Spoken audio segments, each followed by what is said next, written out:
Esta mañana, mientras observamos la Cena del Señor, continuamos nuestro estudio sobre las doctrinas de la gracia y hemos llegado al quinto y último punto de ese sistema teológico conocido como calvinismo. Ahora bien, de acuerdo a todos los demás puntos del calvinismo que corresponden a las letras que componen el acróstico en inglés TULIP, este quinto punto comienza con la letra P y representa la doctrina conocida como la perseverancia de los santos. Sin embargo, aunque perseverancia de los santos es el nombre formal de esta doctrina, la verdad que enseña se conoce más comúnmente con la expresión seguridad eterna, y a menudo se le conoce como la creencia que enseña una vez salvo, siempre salvo. Y la razón por la que esta doctrina es conocida por estos diversos títulos y expresiones es porque todos dicen esencialmente la misma verdad básica, que aquellos que han sido elegidos por el Dios el Padre, redimidos por Dios el Hijo, Cristo, efectivamente llamados a la salvación por el Espíritu Santo, serán guardados por el poder de Dios Todopoderoso para que nunca pierdan su salvación, pero perseveran hasta el fin, y por eso con toda seguridad irán al cielo cuando mueran. Ahora bien, esta es una de las doctrinas más importantes que se enseña en la Biblia porque es tan práctica y muy revelante y que nos impacta mucho. Y digo eso porque muchos de nosotros que conocemos a Cristo hemos en algún momento de nuestra vida hecho preguntas como: ¿podemos perder me puedo perder la salvación? ¿Ya perdí mi salvación por algún pecado específico que he cometido o por algún hábito pecaminoso que sigo cometiendo? Algunos han pensado en el perdón imperdonable, porque Jesús dijo que la blasfemia del Espíritu Santo no va a ser perdonada por Dios, y algunos incluso se han preguntado si han nuevamente cometido este pecado imperdonable. Ahora, y en relación con este tema de que una vez salvo, siempre salvo, está el problema con la que muchos cristianos sinceros luchan y se preguntan si alguna vez han sido salvos. Como ven, estas personas son generalmente creyentes sinceros y muy dedicados. Ellos miran sus vidas y ven tanto pecado en la vida de ellos que ellos tienen dudas sobre si alguna vez han sido regenerados o no, porque se preguntan cómo una persona regenerada podría aún pecar tanto como ellos lo hacen. Así que ellos luchan con esa seguridad de salvación. Y por lo tanto, dado que muchos de nosotros hemos tenido preguntas y pensamientos como estos, es extremadamente importante que comprendamos este punto final del calvinismo, porque aborda este tipo de preguntas y cuestiones que no solo afectan nuestro destino eterno, sino que también determinan si vamos a llevar una vida cristiana efectiva o no. Y eso se debe a que aquellos que cuestionan su salvación o piensan que pueden perder su salvación tienden a volverse autoabsorbidos y demasiado introspectivos y centrados en sí mismos, en lugar de estar centrados en Cristo y enfocados en Cristo en su caminar diario.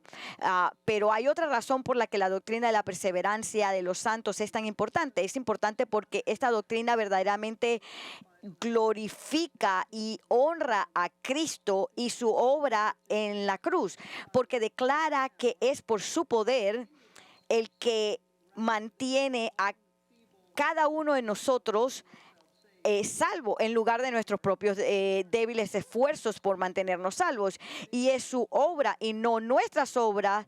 Esa es la base de nuestra salvación. De hecho, sin una comprensión adecuada del poder de Dios para mantener salvo al creyente, el mensaje del Evangelio no solo está distorsionado, de modo que suena como si la salvación dependiera de nuestros esfuerzos en lugar de Cristo mismo, pero una mala comprensión del poder guardián de Dios puede hacer que el evangelio parezca muy poco atractivo para los no cristianos.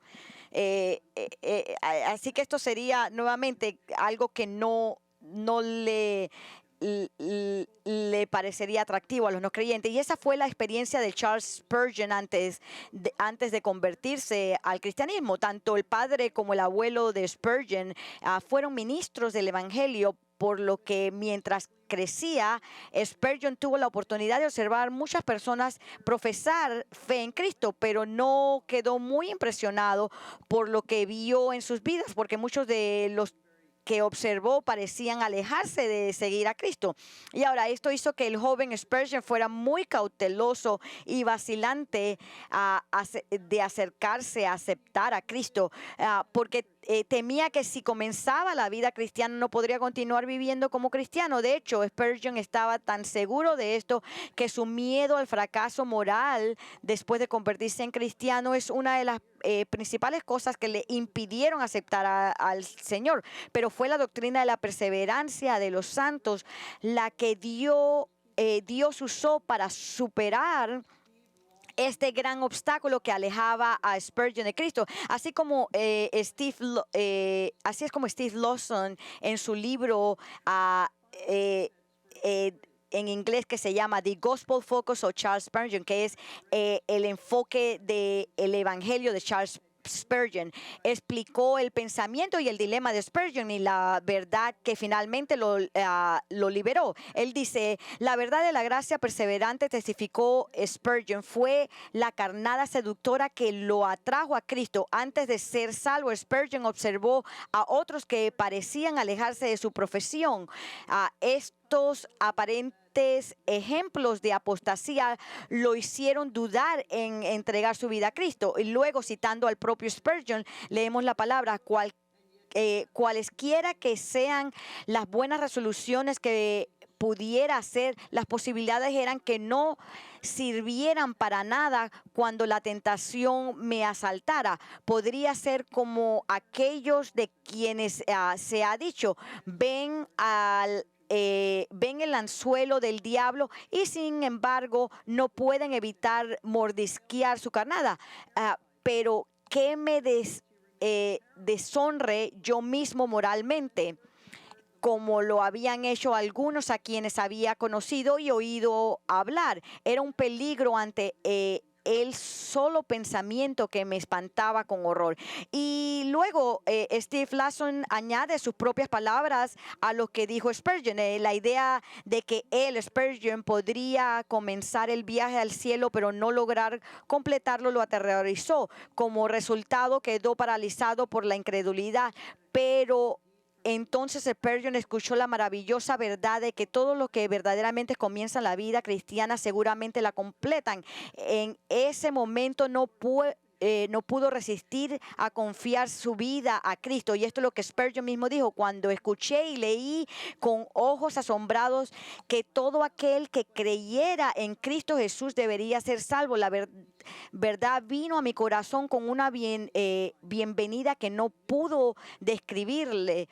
La doctrina de que Él guardaría los pies de sus santos tenía ciertamente un encanto para mí. Debo confesar que la doctrina de la perseverancia final de los santos fue una carnada que mi alma no pudo resistir. Pensé que era una especie de seguro de vida, un seguro de mi carácter, un seguro de mi alma, un seguro de mi destino eterno. Sabía que no podía conservarme, pero si Cristo prometía guardarme, entonces estaría a salvo para siempre, y anhelaba y oraba para encontrar a Cristo, porque sabía que si Él lo encontraba, Él no me daría una salvación temporal y engañosa como algunos predicaban, sino vida eterna que nunca podría perder. Entonces, amigos, es obvio que la doctrina de perseverancia de los santos, este quinto punto del calvinismo, es muy importante que cada uno de nosotros entienda y crea, porque sin abrazar esta verdad, no solo el evangelio de Cristo es distorsionado, porque si se pone demasiado énfasis en nosotros en lugar de en Cristo mismo. Pero además esta doctrina es importante porque todos los demás puntos maravillosos del calvinismo que alaban a Dios por lo que ha hecho para asegurar nuestra salvación en realidad significan muy poco sin esta doctrina. Si Dios no mantiene salvo a uno de sus elegidos, entonces realmente no importa si Él ha elegido a alguien para la salvación o que Cristo murió por su pecado o que el Espíritu Santo lo regeneró. Si alguien puede perder su salvación, entonces francamente no tenemos un mensaje del evangelio que valga la pena creer o predicar. Y una vez más, fue nuestro amigo Spurgeon quien como pastor y predicador dijo estas significativas palabras sobre la doctrina de la perseverancia. Si alguien pudiera convencerme de que la perseverancia final no es una verdad de la Biblia, nunca volvería a predicar porque siento que no tendría nada que valga la pena predicar. Y ahora, antes de proceder a estudiar la cuestión de si un creyente puede o no perder su salvación, quiero abordar algunas preguntas importantes relativas a la doctrina de la perseverancia. En primer lugar, debes saber que no todos los cristianos que rechazan el calvinismo creen que pueden perder su salvación. Hay muchos creyentes que, aunque no están de acuerdo con la elección incondicional, la expiación limitada o la gracia irresistible, se aferran firmemente a la creencia de que la salvación es para siempre y que una persona salva nunca puede perder su salvación. Sin embargo, aunque esto es cierto, también debes saber que hay muchas personas que rechazan el calvinismo, quienes sí creen que una persona salva puede perder su salvación y terminar en el infierno. Esta es la opinión de un hombre llamado Jacob Arminius, el fundador de un sistema teológico conocido como arminismo, que es una teología que rechaza el calvinismo. Que uno podría poder la salvación también fue la opinión de John Wesley, el fundador de la iglesia metodista, y por lo tanto la razón por la que los metodistas típicamente creen que la salvación se puede perder. Y además el metodismo está la opinión de otras denominaciones protestantes como las iglesias de Cristo, la iglesia del Nazareno y la mayoría de las iglesias pentecostales como la Asamblea de Dios. Entonces esta creencia de que la salvación de uno se puede perder es acogida por muchos dentro del amplio círculo de la cristiandad. Pero es importante señalar que aunque muchos protestantes rechazan la doctrina de la perseverancia de los santos, la rechazan sin comprenderla realmente. Verán, cuando se trata de esta enseñanza de la seguridad eterna, hay una serie de malentendidos comunes que la gente tiene. Permítame intentar aclararles algunos de estos malentendidos antes de profundizar en la teología bíblica detrás de la doctrina de la perseverancia de los santos. Esto llevará unos minutos, pero es importante y puede aclarar alguna confusión que pueda tener sobre esta enseñanza. El malentendido número uno: algunos rechazan la doctrina de la perseverancia de los santos porque creen que la enseñanza, una vez salvo, siempre salvo, conduce a una vida impía y da a las personas una licencia para pecar.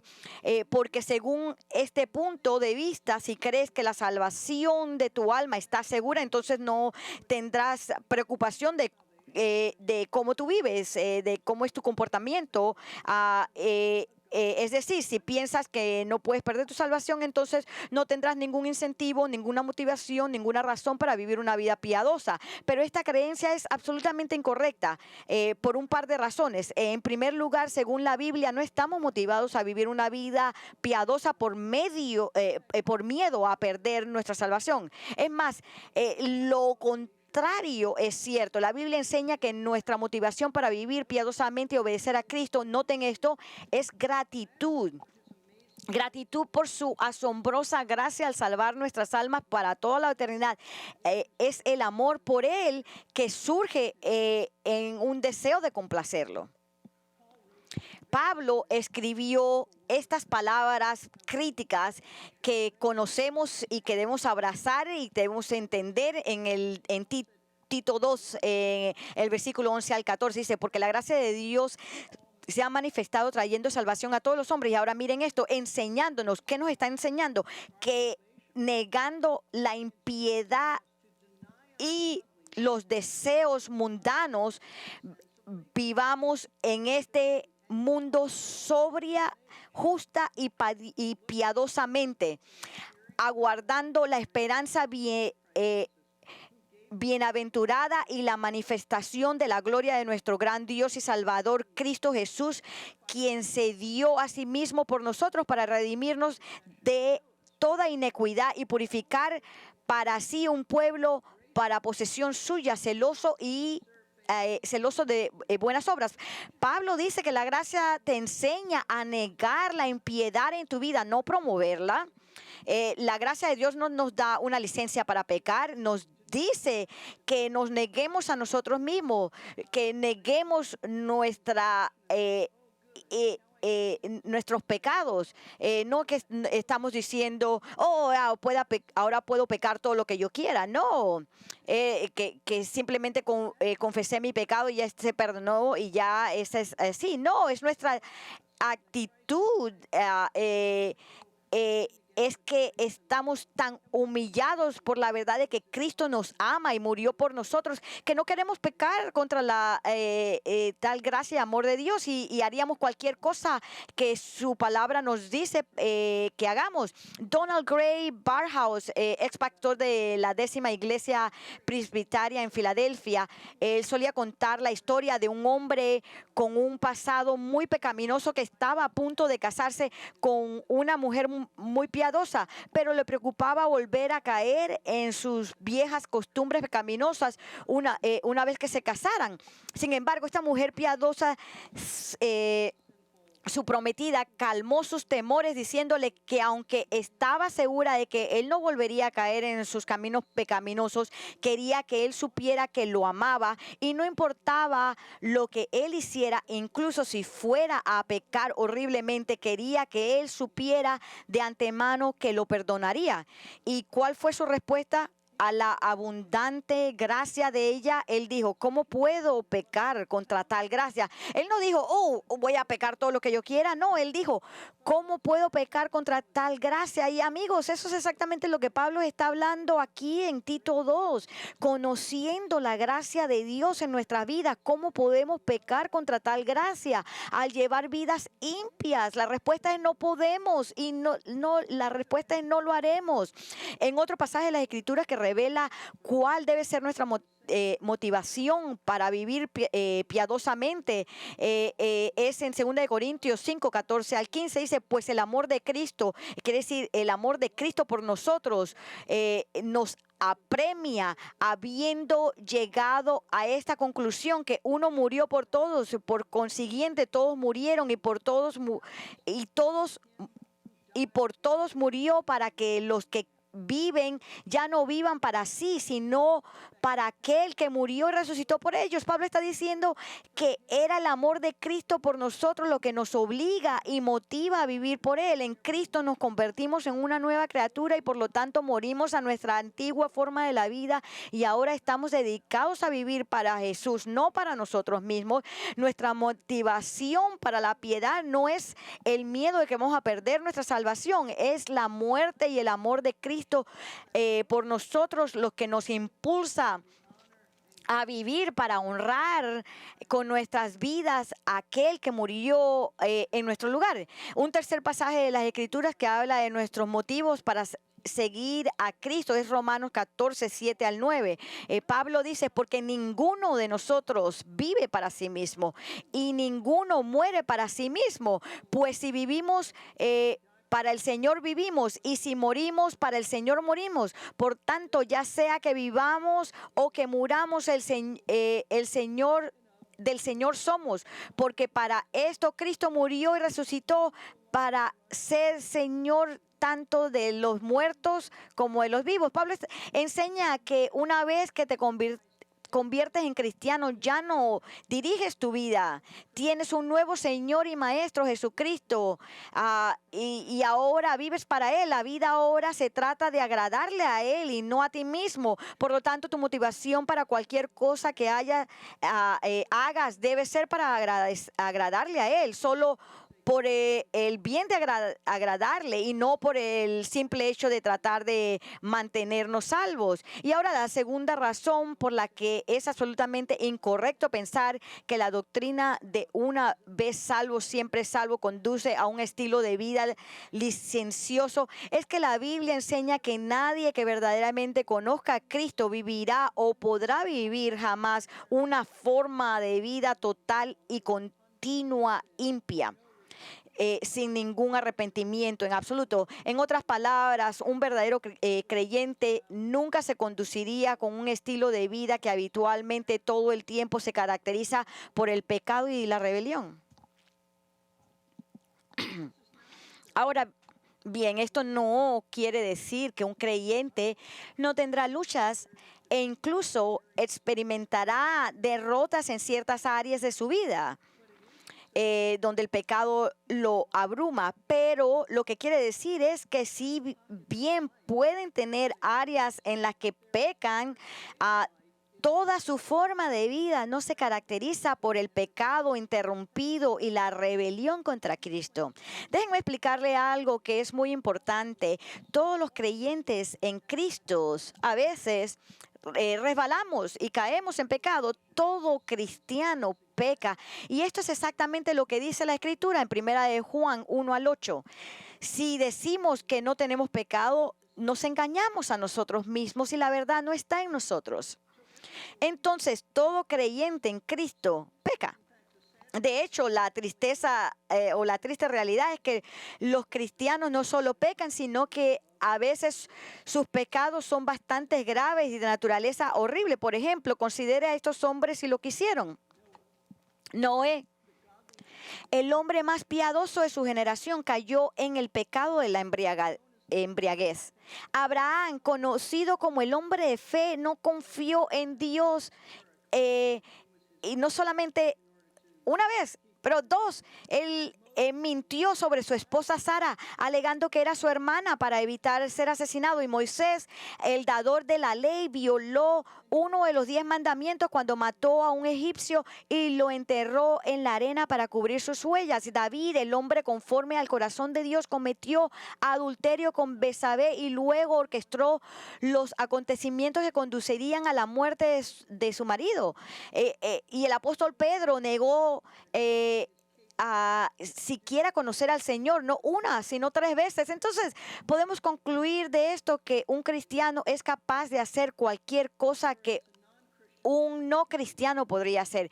Pero aquí está la diferencia. Mientras que un no cristiano continuará en un estilo de vida impío, sin ningún deseo de cambiar, porque todo lo que tiene es una naturaleza pecaminosa que le dicta que viva en continua rebelión hacia Dios al hacer caso omiso de su palabra. Un verdadero cristiano ha sido regenerado, así que tiene una nueva naturaleza divina y esa nueva naturaleza no le permitirá continuar viviendo un pecado como lo hizo una vez, que era una rebelión total y constante hacia Dios. Y esa es la diferencia.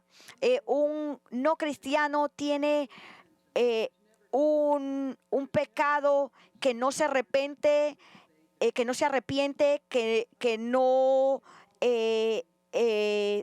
viene a pedir perdón. Él sigue continuamente en eso, pero como cristianos nosotros nos arrepentimos y venimos a Dios para que nos perdones. Escuchen lo que escribió el apóstol Juan, el primero de Juan 3:4-9, dice: todo el que practica el pecado practica también la infracción de la ley, pues el pecado es infracción de la ley, y vosotros sabéis que Él se manifestó a fin de quitar los pecados y en Él no hay pecado. Todo el que permanece en Él no peca. Todo el que peca ni le ha visto ni le ha conocido. Hijos míos, que nadie os engañe. El que practica la justicia es justo, así como Él es justo. El que practica el pecado es del diablo, porque el diablo ha pecado desde el principio. El Hijo de Dios se manifestó con este propósito para destruir las obras del diablo. Ninguno que es nacido de Dios practica el pecado, porque la simiente de Dios permanece en él y no puede pecar porque es nacido de Dios. Ahora, en estos versos Juan hace el contraste entre un hijo de Dios y un hijo del diablo, es decir, una persona no salva, y dice que la forma en que puedes saber si alguien es un hijo de Dios, la forma en que puedes saber si eres un hijo de Dios es que no practicarás el pecado, es decir, continuar con un estilo de vida de pecado. Juan no está hablando de luchar con un pecado en particular, sino con toda una orientación pecaminosa de la vida. Él dice que los incrédulos, hijos del diablo, tienen una orientación de vida que es totalmente pecaminosa en el sentido que practican el pecado. Pero eso no es el caso de aquellos que son hijos de Dios. Porque los hijos de Dios practican la justicia, es decir, que su orientación y dirección general de vida es la obediencia a Dios. Ahora bien, es verdad que los hijos de Dios luchan con ciertos pecados. Cada uno de nosotros lucha con el pecado, pero incluso con estos pecados con los que luchamos, siempre, si eres un hijo de Dios, siempre te arrepentirás. Tú no continúas de esa manera, tú te sientes mal, tú te arrepientes. Tú sabes que Dios sabe sobre esos y te arrepientes. Así tiene que ser la vida de un hijo de Dios, porque incluso si se aparta por un tiempo, no puede permanecer permanentemente en la apostasía y practicar el pecado continuamente. Y la razón de esto, dice Juan, es porque ha sido regenerado y su nueva naturaleza divina no le permitirá vivir en un estado permanentemente impío de rebelión. Esto es imposible. Entonces, el primer malentendido sobre la doctrina de la perseverancia de los santos es que te dará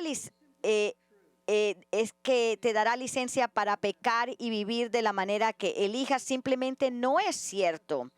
Simplemente no resiste el escrutinio de las Escrituras, ni es la experiencia de aquellos que se han convertido a Cristo. Y esto nos trae a un segundo malentendido sobre la doctrina de la perseverancia de los santos, que es que todo aquel que profesa fe en Cristo tiene garantizado ir al cielo cuando muera, sin importar cómo viva.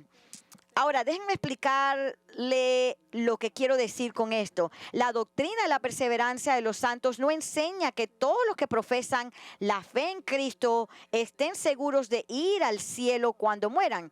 No, la doctrina de la perseverancia de los santos enseña que todos los que verdaderamente tienen fe en Jesús y no solo una profesión de fe, tienen la seguridad de ir al cielo cuando mueran. Verán, solo porque alguien dice que es cristiano no significa necesariamente que lo sea. Hay muchas personas que hacen profesión de fe en Jesús y que en realidad nunca han nacido de nuevo. Cubrimos esto en nuestro estudio de la doctrina de la gracia irresistible, y el problema de las llamadas al altar, en el sentido de que algunos han respondido un llamado al altar sintiendo esa presión de venir caminando por el pasillo de una iglesia al final de un sermón. Ellos no tienen ni idea de lo que significa ser salvo.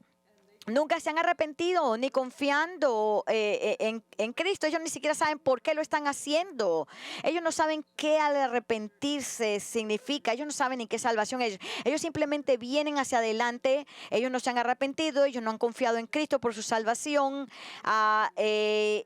Simplemente es porque alguien los lleva a decir una oración de salvación y ellos creen que están salvos y ellos confían de que están seguros, pero no hay evidencia, nunca ha habido ninguna evidencia en su vida de salvación, de que su vida han sido transformada después de caminar ese altar. Ellos continúan viviendo de la misma manera que siempre han vivido y en desobediencia a la palabra de Dios. Y verán, a menudo a la gente le gusta esto, suponer sobre la doctrina de la seguridad eterna al concluir que son salvos. ¿Por qué? Bueno, porque han tenido esta experiencia, a veces una experiencia muy emocional de acercarse y caminar por un pasillo en la iglesia, que suponen que es lo que les trae salvación, o han hecho la oración de salvación del pecador, que a alguien les dicen que ahora estás salvo, o han hecho algún tipo de profesión verbal de fe en Jesús, o pueden ser que hayan sido bautizados. Y debido a estas cosas tienen confianza en que son cristianos y que irán al cielo. Y si tú le preguntas, ellos se ofenden porque ellos están bien confiados de que si mueren van a ir al cielo, por lo que sienten que pueden vivir como quieran y aún así estar seguros. Pero esta es una seguridad falsa.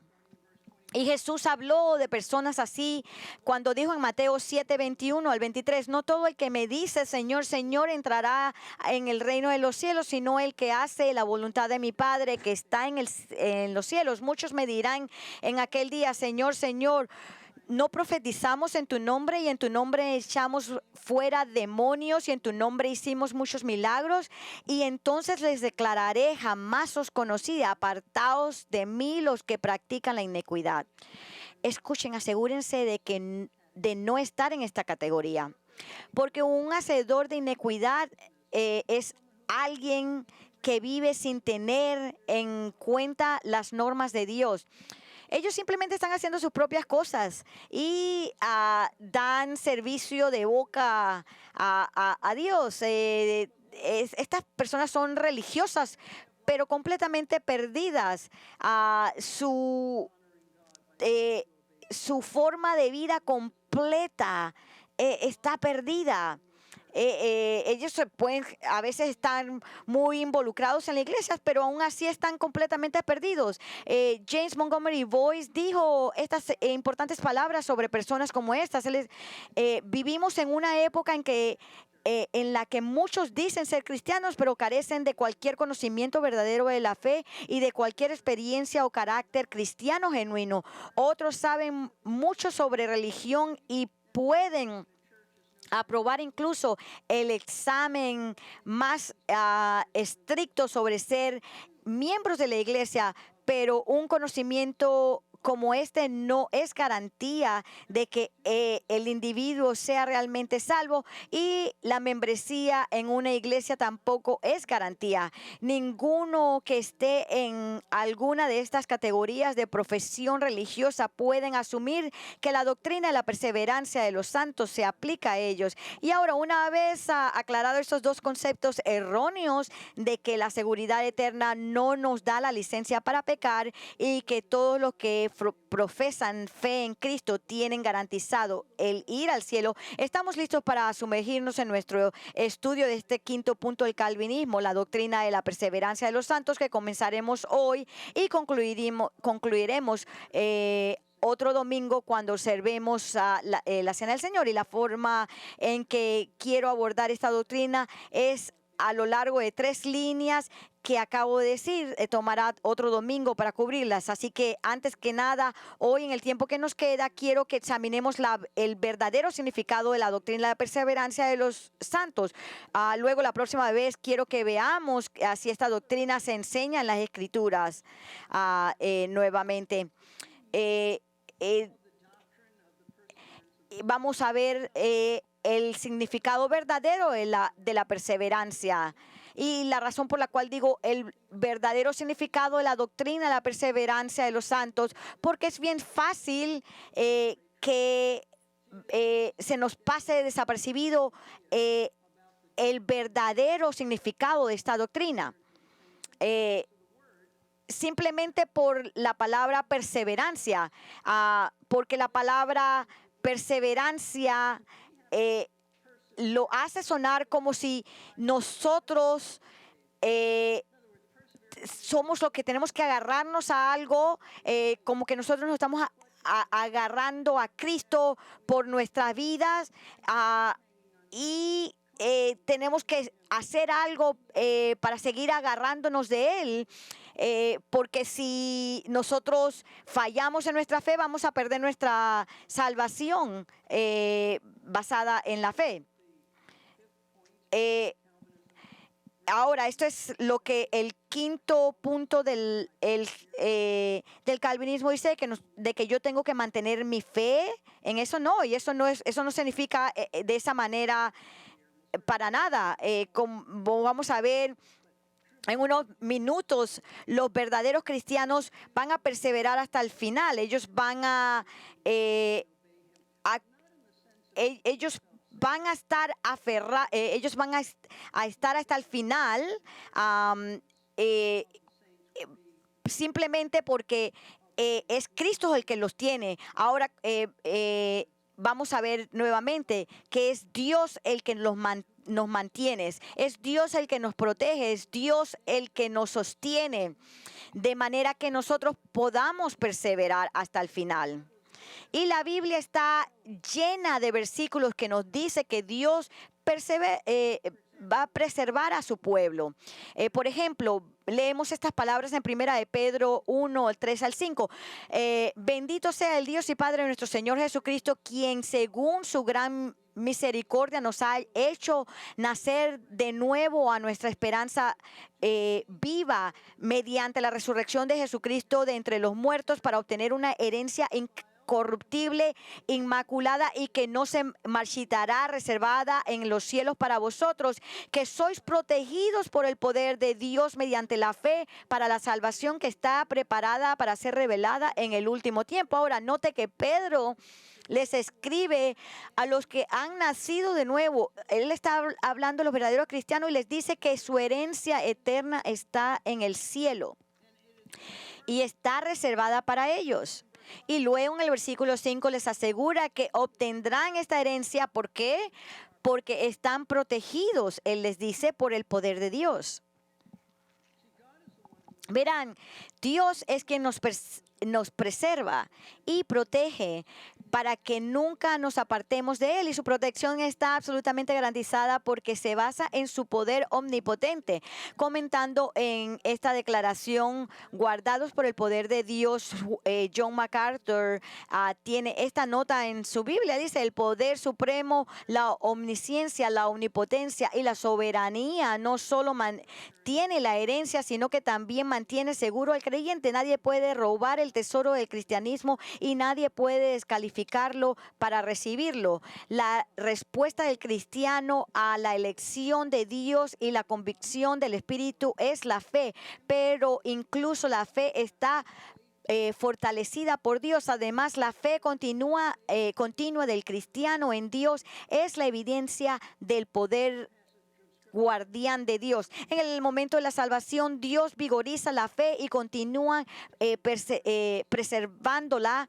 La fe salvadora es permanente, nunca muere. Otro pasaje de la Escritura que declara que Dios preserva a su pueblo es a Juan 17. Mire lo que dice en el versículo 11 al 12. Dice: ya no estoy en el mundo. Este es Jesús orando al Padre, pero ellos sí están en el mundo y yo voy a ti. Padre Santo, guárdalos en tu nombre, el nombre que me has dado, para que sean uno, así como nosotros. Aunque estaba con ellos, los guardaba a tu nombre, el nombre que me diste, y los guardé, y ninguno se perdió, excepto el hijo de perdición, para que la escritura se cumpliera. No te ruego que los saques del mundo, sino que los guardes del maligno. Mas no ruego solo por esto, sino también por los que han de creer en mí por la palabra de ellos. Ahora fíjense, Jesús pide varias veces al Padre que guarde o preserve a su pueblo. Dice que mientras estuvo en el mundo nunca perdió a ninguno de ellos. Judas Iscariote ya estaba perdido, él nunca fue salvo para comenzar, pero ahora que Jesús pronto regresará al cielo, él le pide al Padre que los guarde y los proteja a los seguidores de él del maligno, que es el diablo, es decir, Satanás, el demonio mismo. Pero ahora Jesús no solo oró por aquellos discípulos que están físicamente con él, sus apóstoles, él ahora también le está diciendo que también por aquellos en el futuro que llegarán a creer en él en el futuro debido a las palabras de los apóstoles, es decir, sus palabras en el Nuevo Testamento, es decir, él estaba orando por nosotros y para que todos llegaran a creer en él, para que fuéramos guardados y preservados y nunca perdiéramos nuestra salvación. Y sabemos que el Padre ha respondido esa oración porque Él siempre responde las oraciones de Cristo, de modo que tenemos la garantía de que ningún verdadero creyente perderá jamás su salvación. Pero de todos los pasajes de la vida que enseña que Dios nos preserva y protege de perecer eternamente, el más significativo por ser tan directo y claro es Juan 10, 27 al 29. Dice: mis ovejas oyen mi voz y yo las conozco y me siguen, y yo les doy vida eterna y jamás perecerán, y nadie las arrebatará de mi mano. Mi Padre que me las dio es mayor que todos y nadie las puede arrebatar de la mano del Padre. Ahora Jesús dice que sus ovejas, es decir, sus elegidos, escuchan su voz cuando Él las llama a la salvación y vienen a Él. No solo profesan fe en Él, sino demostrando realmente que tienen fe en Él. ¿Cómo? Siguiéndolo. Él no solamente caminaron un pasillo, sino que los siguen a Él. Y a ellas, a sus ovejas, Él les da vida eterna. Y como resultado, nunca perecerán. Escuchen atentamente, en el texto griego original hay un doble negativo, es decir, una doble negación para enfatizar, de modo que una autoridad en la lengua griega traduce esta declaración de esta manera: no perecerán, repito, nunca perecerán en lo más mínimo. Pero noten, Jesús no se detiene ahí. Note lo que continúa diciendo. Él dice que nadie los arrebatará de mi mano. Él quiere decir que ningún ser humano, demonio o el mismo Satanás puede alejarlos o alejar a algún creyente de Jesús. ¿Y por qué?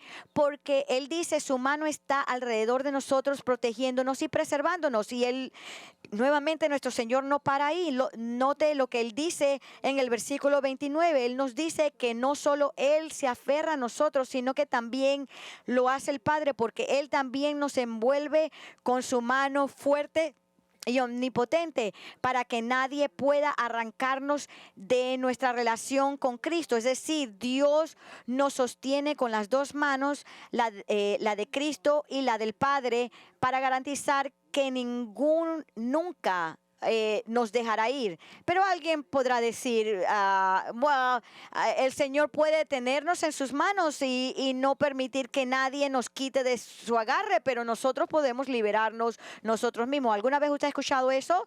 Nadie puede arrebatarnos de Él, pero nosotros podemos saltar para afuera. Eso es ridículo.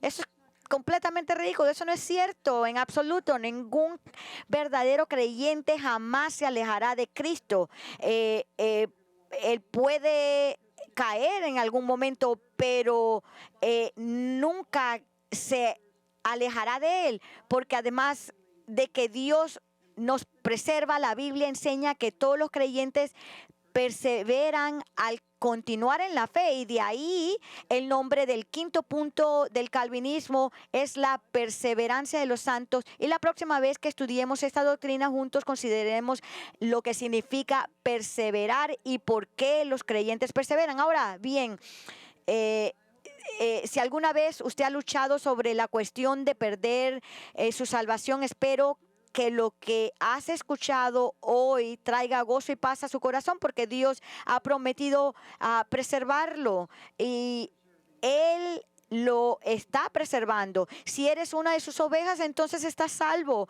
porque Él te tiene firmemente en su agarre omnipotente. Ahora la pregunta es: ¿eres tú una de sus ovejas? Esa es la verdadera pregunta. Jesús dijo que sus ovejas oyen su voz y lo siguen. Ellos no simplemente hacen una profesión de fe, ellos lo siguen a Él. Ellos hacen lo que su palabra dice. Eso es lo que significa el seguirlo a ellos. Pero si usted dice ser un creyente y no sigue a Cristo obedeciéndolo, ni siquiera deseando obedecer su palabra, entonces me temo que solo has hecho una profesión de fe vacía y no hay seguridad para usted en esto. Usted no se ha arrepentido y todavía está perdido. Usted todavía está perdido en su pecado. Puede ser que usted haya caminado un pasillo y pueda ahora el recibir en Cristo. Usted tiene que creer en Él y arrepentirse. Entonces, antes de que sea demasiado tarde, arrepiéntase de su pecado y acuda a Cristo para que lo salve, que hoy sea el día de su salvación. Y ahora, para aquellos de nosotros que conocemos a Cristo, ahora vamos a venir a